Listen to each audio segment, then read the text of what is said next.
আসসালামু আলাইকুম। চকরিয়া প্রবাসী কেমন আছেন সবাই? আগামী 12 ফেব্রুয়ারি আমাদের এলাকার ভাগ্য পরিবর্তনের দিন। ত্রয়োদশ জাতীয় সংসদ নির্বাচনে আমাদের মাঝে ফিরে এসেছেন মৃত্যুঞ্জয় বীর উন্নয়ন রূপকার, বিএনপির স্থায়ী কমিটির অন্যতম সদস্য এবং সাবেক যোগাযোগ প্রতিমন্ত্রী জনাব সালাউদ্দিন আহমেদ। আপনারা সবাই জানেন, চকরিয়া পেকুয়ার উন্নয়নের ভিত্তি স্থাপন করেছিলেন, আধুনিকতার ভিত্তি স্থাপন করেছিলেন জনাব সালাউদ্দিন আহমেদ।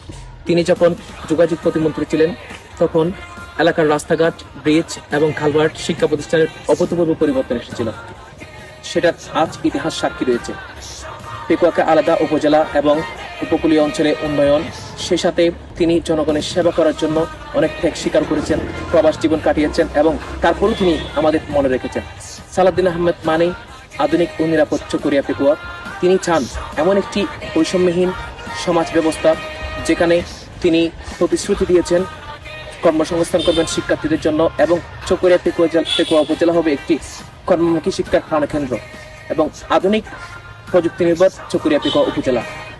তাই আগামী 12 ফেব্রুয়ারি উন্নয়নের দ্বারা অব্যাহত রাখার জন্য আপনারা ভোট কেন্দ্রে আসুন এবং দানের শীষে ভোট দিয়ে সালাউদ্দিন আহমেদকে জয়যুক্ত করুন। সালাউদ্দিন আহমেদের সালাম নিন, দানের শীষে ভোট দিয়ে।